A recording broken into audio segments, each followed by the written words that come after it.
I know what you're thinking, okay? After guys like Matthew Tkachuk and Johnny Gaudreau have said, hey, I'm not playing in Canada. Bye-bye. I'm getting out of here first chance I get. The narrative around town here, around all of Canada, is that, wow, okay, these big American superstars, they do not want to come north of the border.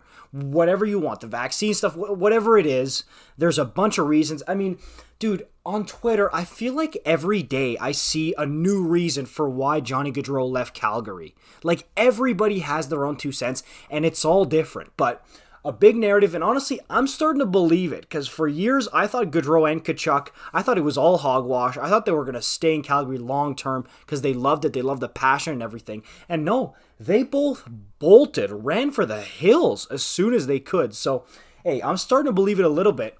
But in Patrick Kane's case, the reason this makes a bit of sense, and the reason there's been some smoke around the NHL trade rumor mill with two teams, that being the Toronto Maple Leafs and the Edmonton Oilers, is because Kane knows he can win a cup in those two markets. And winning a Stanley Cup is more attractive than anything. Okay, it's more attractive than being by the beach in Florida, more attractive than being on the strip in Vegas. Winning a cup is better than all of that. Winning a cup will attract Patrick Kane to Edmonton, Alberta, of all places, I promise you, because Connor McDavid's there. Leon Draisaitl's there. They have a number one goalie. They've got some good defense. If Patrick Kane goes, okay, I can win a couple of cups here, he would absolutely consider coming there. And he's Showtime, right? He loves Showtime. He loves being in the spotlight. He would be there in Edmonton or in Toronto. There's a couple big things. First thing you're thinking is the salary cap. Both Toronto and Edmonton are strapped on salary. $10.5 million for Patrick Kane. That's a hefty hit, I understand.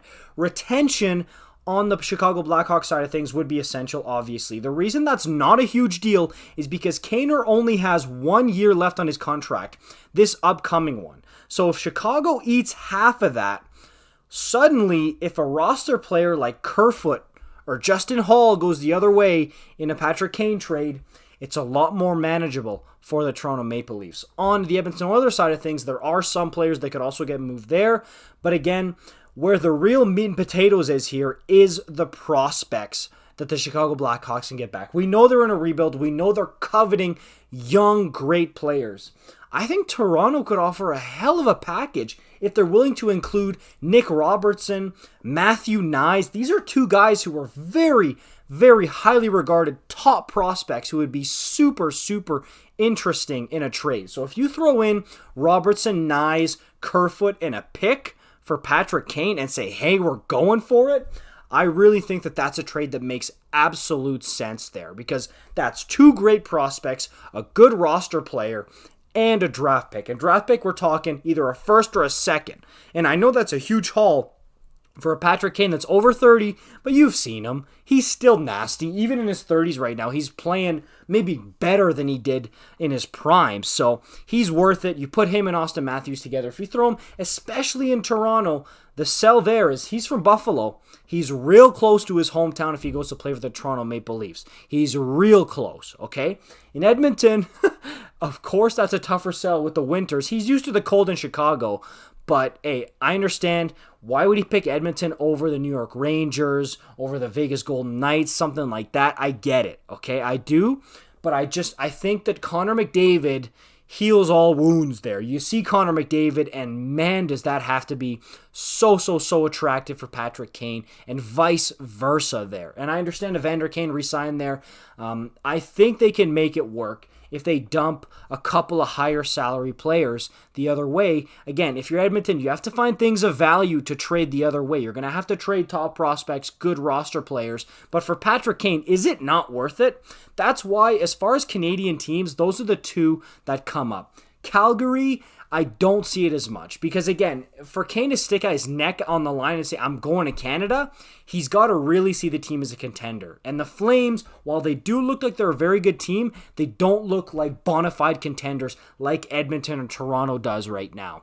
Montreal, look, playing in Montreal is always attractive, But when they're rebuilding, look at where KANE is with his age. I don't see it at all. Winnipeg, and look, the other Canadian teams, Winnipeg, Vancouver, Ottawa.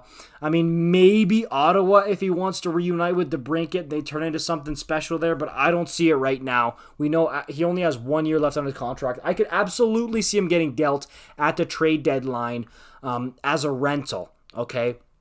But he could also get dealt now, honestly, because if Taves goes off to Colorado or something, Kane's going to be like, well, I'm the only one left here. I'm not staying here. So I absolutely think that Toronto and Edmonton are both considerations. Are they going to beat out teams like the Rangers? Maybe not, but maybe they will. Who knows? Like I said, those factors are big, okay? And that's a bunch of different stuff that has to be considered. It's a possibility. Don't brush it off as, oh yeah, no, that's a fantasy, it's a pipe dream. Yeah, it's maybe not the most realistic thing in the world, but it's plausible. Don't get it twisted. It's plausible. It could happen. And there's been stuff posted on quite a few different outlets, reputable outlets, about trade rumors that this stuff is picking up. Okay, so it's a possibility. Let me know what you guys think in the comments down below. Would he go to Toronto or Edmonton? And what do you think about that? Make sure you like, comment, subscribe if you're new here. And I'll see you guys in the next one. Peace out.